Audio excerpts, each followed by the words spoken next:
gracias a Elizabeth. Ahí es, ¿cómo es? Me parece condorido. No, que la gente se ha condolido. Se ha pero bueno. Lamentablemente eso así no es que se resuelve. Pero yo quiero, el doctor Félix Porte, ¿cuál es su percepción de esto? ¿Cómo se puede emitir? Porque no fue un fallo, ¿no?, que hizo la jueza. Mira, lo primero que hay que señalar con relación al caso de Omega es lo siguiente, que la opinión que yo voy a emitir no necesariamente tiene que ver si él merece o no la libertad. Es el procedimiento que se utilizó, ¿verdad? Es como que tú le pidas a un juez de instrucción que falle y decida un deslinde. Pero ni siquiera tiene que ver con lo que necesariamente usted quisiera, personalmente. No, porque las leyes son las leyes. Es el derecho. Entonces, lo que pasa es que el Poder Judicial está dividido. Cada juez tiene su competencia, facultades, jurisdicción. La situación de Omega es que él tenía una decisión emitida por un juez de la pena que decía que él incumplió las condiciones formuladas por un tribunal colegiado, ¿verdad? Y ese incumplimiento, yo veo que ese juez de la pena revocase su libertad y ordenara que él complete la totalidad de la pena, o sea, que él está en prisión en totalidad de la pena, ¿verdad? Ahora, esa decisión es una sentencia. ¿Es ilegal? No es ilegal porque fue emitida por un juez. ¿Es ilegítima? No. ¿Es arbitraria? No. Ahora, los aspectos, las críticas a esa sentencia solamente podían ser vistas por una corte, ¿verdad? Fue esa sentencia, ese auto que lo envió a él de nuevo a la prisión apelado. Fue apelado.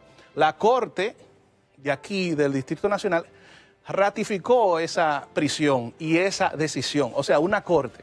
Entonces, ya ahora, teniendo esa primera decisión del juez de la pena, esa decisión de la corte, ¿es un juez de habeas corpus competente para conocer una decisión ya de una corte? Obviamente que no. La decisión de Omega, de si él merece o no su libertad, eso debió ponderarlo, o un juez... Esa jueza se tomó atribuciones que no tenía.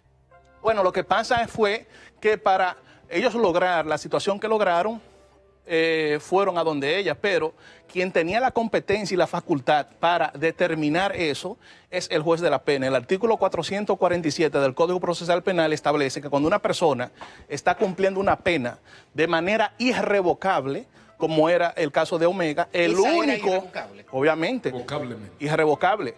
La única persona que tiene facultad para conocer los incidentes, las solicitudes, es el juez de la pena. Y entonces, si los abogados no están de acuerdo o conforme con la decisión del juez de la pena, entonces recurren en apelación. Ese ha sido el caso. Entendemos nosotros que eso fue una atrocidad lo que ocurrió ahí. Una atrocidad jurídica. Un adefesio jurídico en el sentido... Un adefesio jurídico. Para que ustedes entiendan la situación, ustedes saben que hay jueces de tierras, ¿verdad? Los jueces de tierras conocen los saneamientos, ¿verdad? El deslinde. Eso es como un juez de paz que ordene un deslinde. Ese juez de paz o un juez de primera instancia no tiene la facultad porque la ley específica establece que son los jueces de tierra que tienen esa facultad. Entonces, con relación a la situación de Omega, una persona condenada con una sentencia irrevocable, la ley manda, el Código Procesal Penal, que aquí el doctor lo tiene a mano, y la resolución que emitió la Suprema dice que todo lo relativo a ese tipo de persona condenada de manera definitiva, le corresponde al juez de la pena. ¿Tú querías decir algo, Julio, antes del doctor? Para poner en contexto, porque usted está hablando en unos términos muy jurídicos y quizá el pueblo entiende lo que quiere decir, más no así comprende. Tenía la jueza... En nada tiene que ver en si él tiene el derecho a la libertad o no. Eso hay que dejarlo claro. No hay que personalizar el tema. Exacto. Se trata de un procedimiento judicial. Ok.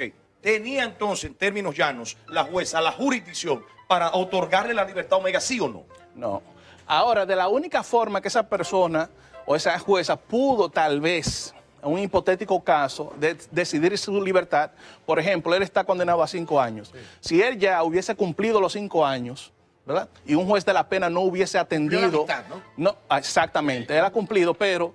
no ha cumplido lo que dice el juez de la ejecución. Entonces, de la única forma que ella hubiese hipotéticamente tenido la facultad es si él hubiese cumplido, por ejemplo, 5 años y un mes. Yo tengo una pregunta. Si él hubiese cumplido, por ejemplo, 5 años más un mes, ya la prisión de los 5 años deviene en... Perdón, Chante, que Cándido dice que no antes de la pregunta de Chante. Mira, yo antes de opinar sobre este proceso, tomé el cuidado de averiguar qué fue lo que pasó. Y lo que sucedió fue que cuando a Omega lo condenan a 5 años de privación de libertad y le hacen lo que se llama una suspensión condicional de la pena. Es decir, no va a la cárcel, sino que tú cumples con determinadas condiciones fuera de la cárcel. Si incumples, exacto, si incumples con esas condiciones, entonces el juez de la ejecución puede ordenar tu ingreso a la cárcel. En ese proceso, lo que sucedió fue que alegaron que le había incumplido en una visita ante el juez de la instrucción. El juez, él va solo una tarde y el juez le fija audiencia, lo deja detenido y le fija audiencia para el otro día. Al otro día va con sus abogados, van sus abogados y le piden al juez tiempo para preparar la defensa. El juez le rechaza esto, óigase bien, le rechaza a los abogados tiempo para preparar, por ejemplo, evidencia de por qué no pudo asistir, supongamos que estuviera enfermo. El juez se le rechaza eso y forza a que se conozca la audiencia, entonces dispone la privación de libertad. Los abogados alegan violación al derecho a la defensa. En esa condición, óigase bien, la ley 5353 del año 1914, tengo que referirla solo para reforzar el tema, establecía que se podía accionar un habeas corpus contra una prisión ilegal o injusta. Ilegal significa que no la dicte un juez. Injusta que significa que la dicte un juez sea injusta, que son cosas diferentes. Eso con el Código Procesal Penal se dejó solo en ilegalidad. Y no se incluyó lo que incluye la Constitución de 2010 y la Ley 137 sobre procedimientos constitucionales que incluye el habeas corpus, que es que sea ilegal, arbitraria o irrazonable. En el caso de la especie, si se probó que el juez no le permitió a los abogados de Omega preparar la defensa, entonces es legal porque la dictó un juez competente y motivada, pero sería arbitraria, en cuyo caso entraría el habeas corpus. Ahora bien, ¿cómo llega esto ante esta juez para conocer la acción de habeas corpus? Del modo siguiente. Los abogados accionaron en amparo ante un juez de primera instancia, que la ley dice que es ante un juez de primera instancia, de juicio. Ese juez dice, yo soy incompetente para conocer de la acción de amparo porque ustedes me están hablando de libertad. Cuando se trata de un tema de procedimiento para obtener la libertad o por violación al derecho a la libertad, no es amparo sino habeas corpus, que es lo mismo en otras palabras. Pero cuando es de libertad, se trata de habeas corpus, no de amparo. Accionaron en amparo, el juez dijo, yo no soy competente para eso. Entonces el juez hizo lo siguiente. Se declara incompetente e inadmite la acción de amparo y les dice a los abogados, tienen 24 horas para accionar en habeas corpus. ¿Por qué?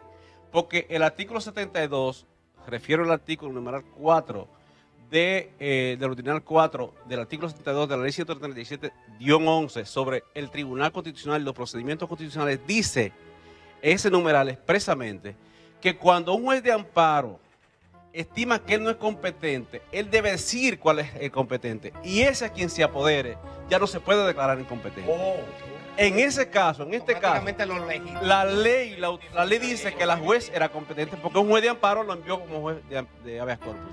Los abogados de la defensa, yo vi la decisión, los abogados de la defensa le pidieron a la jueza que se declarara incompetente y que enviara para ante el juez de ejecución. ¿Y sabes qué dijo la jueza? No, es que ya un juez me apoderó. Eso se llama prórroga de competencia. Iván. Incluso, un detalle importante que es bueno que sepan. A Cándido. Un detalle importante. En este proceso, tanto los abogados de la defensa como el Ministerio Público, los abogados de la defensa pidieron la libertad por habeas corpus, sujeto a las condiciones, otra vez, reincorporación de las condiciones. Y el Ministerio Público dijo, nosotros no nos oponemos. ¿Sabe qué significa eso? Que ante esas circunstancias el juez tiene que decidir admitir la libertad. Un segundito, Abigail. Déjame esta pregunta de... O sea, lo dije tal vez de manera muy técnica, pero lo que hice fue traer la información. Escúchame, Iván, ¿sabe por qué? Porque en este caso lo que faltaba es información. Sí, precisamente la pregunta que le iba a hacer a Félix Porte, que de hecho la mantengo, era esa misma. ¿Cómo si el juez de la pena, que era el competente, según usted mismo explicó cuando inició su explicación, dice... no debe dársele la libertad porque no es competente? Entonces, ¿cómo ocurría todo esto de que los demás estamentos hicieron caso omiso en este sentido y como que el pueblo se quedó? Qué bueno, porque es un tema mediático y la gente lo asimila como una buena noticia. Sin embargo, esas cosas que plantea de que se cometió pues una ilegitimidad en este tema, el doctor explicó más o menos la respuesta de todo lo que le dice. Es un poco complicado para las masas, ¿verdad? Pero si tal vez usted no pudiera explicar un poquito más simple y decirnos también si de esos requisitos que tiene Omega ahora que cumplir, tiene que volver a la cárcel a cumplir los 5 años totalmente. Mira, lo primero en su caso puede volver a ser apresado. Serían 2 años y medio. Lo que le falta. Lo primero que hay que aclarar es, con relación a ese tema, si por ejemplo lo que ha expresado el doctor Cándido Simón, si eso fuera cierto, entonces lo que hay es que mandar a su casa a todos los jueces de la pena, a la Corte, a la Suprema, porque por ejemplo yo tengo una persona ahora misma condenada a 20 años y que no hubo prueba. Entonces yo no puedo venir a decirle a un juez, por ejemplo, de habeas corpus, decirle, mire, esta joven está condenada, no hay pruebas, se le violó el derecho de defensa, porque en verdad también se le violó, son situaciones que yo alego, y se está hablando de un incendio y no hubo prueba de tal incendio provocado. Entonces yo entiendo que es arbitrario y usted como juez debe tutelarme y ordenar que ella sea puesta en libertad. Pareciera. Si eso fuera así, entonces no habría razón de las Cortes de Apelaciones ni de la Suprema. Es que si hay una situación donde la sentencia que reintegra a Omega a la cárcel tiene un fallo o hubo un procedimiento, error, como bien lo establece el doctor. Entonces, ustedes lo que tienen es visión distinta. Usted ahora acaba de plantear que usted difiere jurídicamente de los conceptos emitidos por el abogado Cándido Simón. No, obviamente que son... No estamos hablando de procedimientos. Procedimientos, señores. Y discúlpame, Félix. Pero Abigail tiene una pregunta en el mismo contexto. Mira, déjame darte esta información. Cuando el juez de ejecución de la pena decide el reingreso de Omega a la cárcel por supuestamente haber incumplido las condiciones que le puso él en la decisión, que consistió, entre otras, en una visita periódica ante el juez. Esa decisión, los abogados de entonces, que no son los de ahora, recurrieron en apelación. Y la Corte de Apelación de la provincia de Santo Domingo dijo que no correspondía a la Corte, sino a la Suprema Corte de Justicia. Ellos no recurrieron en casación. De manera que desde ese punto de vista, la sentencia del juez de ejecución era efectiva e irrevocable. O sea, no había como otra vía. Y la ley dice que cuando tú tienes otra vía, o accionas efectiva, accionas en amparo o en habeas corpus cuando se trata del tema de libertad. Abigail, nos queda también Miguel Ángel y Aridio que tienen Exacto, aporte, hacía unos aportes, hay que decirlo. Y mi amigo Cándido le da como un giro a la situación, porque están poniendo como que estos abogados fueron brillantes en la defensa que implementaron. No, para mí me luce la defensa de Omega, como que esta condena ya, como que esta sentencia para mí, como que ya estaba como las oficinas de aquellos tiempos que ellos conocen, que las sentencias llegaban hechas a donde los jueces. Ya llegaban esas sentencias redactadas. Dio esa impresión. ¿Por qué yo lo digo? Porque están hablando, se basaron la defensa en que el juez no le permitió elaborar un proceso de defensa a que él había incumplido con la visita periódica, pero era que el juez no tenía que permitirle a ellos ningún día, porque ellos lo que tenían era que ir con la excusa de por qué Omega no fue a la cita periódica que tenía que ir. No hay que darle más vuelta a eso, lo que pasa es que lo están retorciendo para darle brillantez a un abogado que lo que hicieron fue recibir instrucciones para recibir la sentencia. No dicen que ya los bailes estaban vendidos. Antes de la opinión de ustedes, yo quiero, doctor Porte, búscame, Ruskin, los tweets de la ex fiscal. Están ahí. Están ahí. Miren ahí, yo los voy a leer. Dice uno. Y después... vamos a escuchar esto, Abigail. Iván Ruiz, escucho. Y después nos quejamos y nos preguntamos por qué la gran mayoría de los ciudadanos no tienen confianza en la justicia. La libertad de Omega, por medio de un habeas corpus, no hay forma de justificarlo en derecho. Lo que acaba de decir Abigail.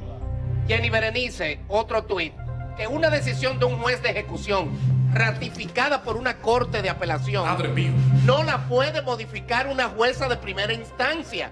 Lo sabe hasta un estudiante de Derecho 101. sí. Es así. Y otro que puso, para no poner todo lo... Jerarquía. Estaba pensando... No, pero eso es otra cosa. Esa es otra cosa, ya. ¿Tú sabes qué, Iván? Usted me pone los dos que son.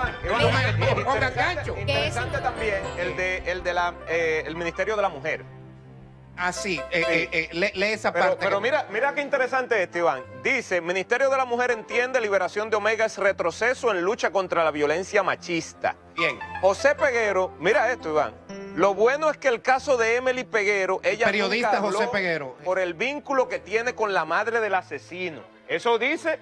Esas no son opiniones jurídicas. No son opiniones jurídicas. Esos son comentarios. Pero hay una pregunta que yo quiero... Vamos a ver con Miguel Ángel. Yo quiero hacerle una pregunta a los dos jurisconsultos que nos acompañan. Ante esa situación jurídica que se ha planteado y se ha debatido a través de debates en la ley o a través de la ley, ¿puede Omega volver a caer preso? Bueno, mira, eso es una situación tremenda. Mira, la ley... Si se ha violado el procedimiento, si se han violado los cánones establecidos, ¿podría Omega volver a ser? Mira cuál es la situación. La ley 1015, por ejemplo, establece la nueva modificación que las decisiones que favorecen a una persona en habeas corpus no establece si son apelables o no. Entonces los abogados de él pudieran decir que esa decisión que emitió esa jueza no es recurrible porque la ley no establece que puede ser recurrida. Solamente habla que pueden ser recurridas si la decisión se la hubieran negado. Está muy vulnerable. Si Chanti se le ocurre, como Chanti puede ser cualquier persona. El Ministerio Público no la recurrió. Oye, decir, mira, Omega me amenazó de darme una golpiza. Ya es otra y cosa. pone una querella. ¿Qué pasaría con Omega? Ese es otro caso que podría llevar a Omega a que se le revoque. Digo, no estoy dando ideas para que nadie quiera Iván, sobre el tema de reingreso a prisión, la respuesta es solo si incumplen las condiciones. Pero por esta decisión ya no. ¿Sabe por qué? Porque la víctima y él llegaron a un acuerdo, por eso fue que le suspendieron la pena. Entonces no hay querellante. Segundo, el Ministerio Público no se opuso a la libertad. Cuando el Ministerio Público dictamina en favor o en esa condición, no puede recurrir una decisión que beneficie su opinión. Y tercero, el Procurador General de la República emitió un metamensaje que significa que lo van a recurrir. Él dijo, si incumple las condiciones, vuelve a prisión. Pero no muy fuerte esto de Jenny Berenice, una ex Bueno, me pareció, es una opinión técnica. No es de desobediencia necesariamente. Jenny tiene de particular que ella dice lo que opina y como piensa. No desobediencia, porque ella no pertenece. Pero además me pareció ver... Lo que yo no está en la fiscalía, está en otra área. Está en la Corte de Apelación. Me pareció ver, y puedo equivocarme en esto, me pareció ver que la fiscal actual del distrito también opinó en contra de la decisión.